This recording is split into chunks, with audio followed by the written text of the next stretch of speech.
Hello, this is Dave Sugarbaker, and the day is Sunday, the 26th of March, 2023. And I have this from Paul's letter to the Corinthians, and Paul did a lot of teaching with the early church about what they ought to do and what they ought not to do. And this is something about diversity. 1 Corinthians 12 to 18. For just as the body is one and has many members, and all the members of the body, though many, are one body, so it is with Christ. For in the one Spirit we were all baptized into one body, Jews or Greeks, slaves or free, and we were all made to drink of one Spirit. Indeed, the body does not consist of one member, but many. If the foot would say, because I am not a hand, I do not belong to the body, that would not make it any less a part of the body. And if the ear would say, because I am not an eye, I do not belong to the body, that would not make it any less a part of the body. If the whole body were an eye, where would the hearing be? If the whole body were hearing, where would the sense of smell be? But as it is, God arranged the members of the body, each one of them, as he chose. Now I want to start today with a joke, and bear with me. This is a joke that has kind of it's a tragedy, but it's also comedy. A busload of church ladies was returning from a state conference, and in a tragic accident, the bus was hit head-on by a cement truck, and all of the ladies were killed. When these 60 souls arrived simultaneously at the pearly gates, there was a breakdown in the computer system that ran admissions to heaven, and St. Peter and his staff couldn't process any of these church ladies into heaven, and so they were sent, at least temporarily, to hell. The devil was more than ready to roast the new arrivals, but a week later, the devil placed a call to St. Peter. When can you take these church ladies off my hands? St. Peter chuckled. What's the matter? You can't handle a bunch of church ladies? And the devil said, no, I can't. They've organized 2 rummage sales so far and 7 bake sales. They're holding a bazaar in a couple days, and the fried chicken suppers start next week. By the end of the month, they're going to have enough money raised to air condition the whole place. That's the power of church ladies.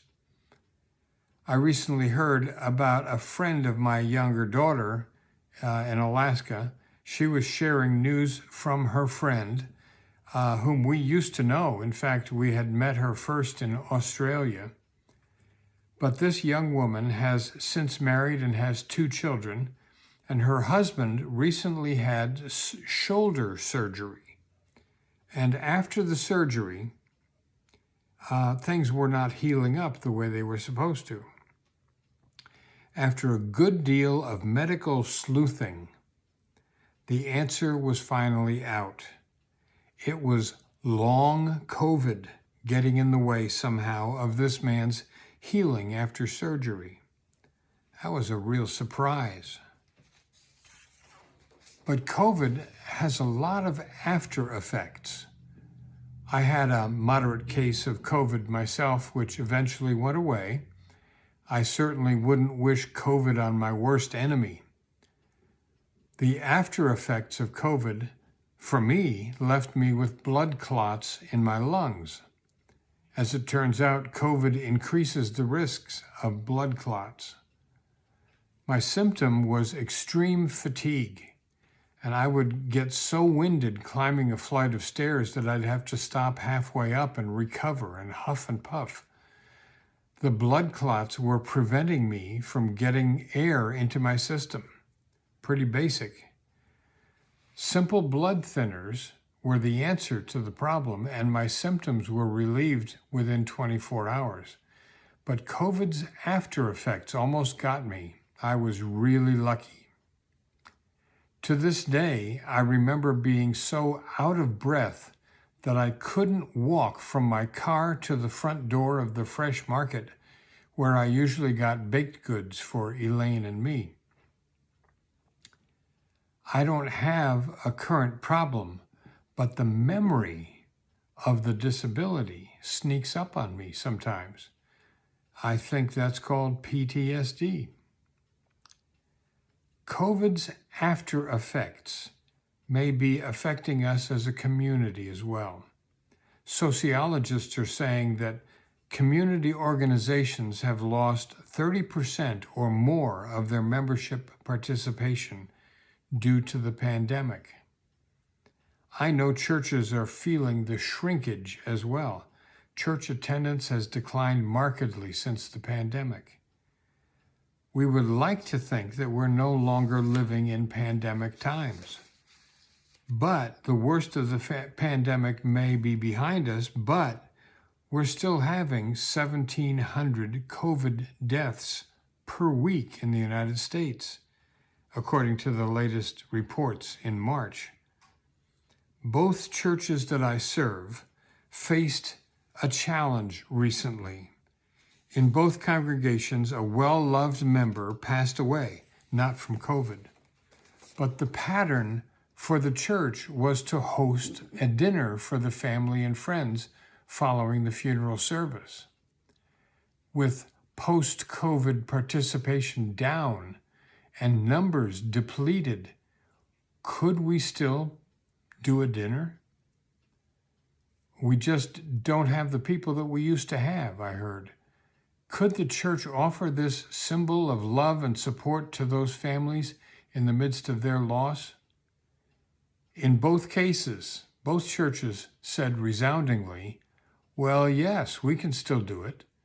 There was some rearrangement of who did what and when and how, but these changes were okay, and the families in both cases were given the gift of a nice meal after the service of thanks for their loved one. But it's not just the food. It's an expression of support and love that's just part of who we are as a church. First, we offered our sanctuary as a place to gather for the service. Our sanctuaries are sacred space because of what happens there. There have been so many occasions over time when our community has gathered to say, thank God for his or her life. In the one congregation, it's been for 200 years already. So we offer to share our holy space for these gatherings. And then we go further. We say, come and sit down for a while and talk with friends and family about what you remember. Talk about what you're feeling. Give voice to some of your fears. Do that nourishing human thing of breaking bread together. Don't worry about the nuts and bolts. We'll take care of all of that. You just concentrate on putting one foot in front of the other for right now. That's what we do. And when we do that for families, our kitchens and our fellowship halls become sacred space as well. We can still make those gifts to family members at the time of their loss. Maybe we can't do it the way we used to do it, but we can and have found new ways to offer the same love and support that we used to offer. We do it because we're a church, and that's what churches do. Now, God bless you. Stay safe. Remember, the 1,700 a week is nothing to sneeze at. If you find value here, I'd appreciate it if you would pass it on. Share it with somebody who you think would also appreciate it. And you can always find the sermons now, again, on Facebook, and they're a link back to YouTube, but it doesn't make any difference. You can find them and access them through Facebook. So hang in there, take care, and God bless you.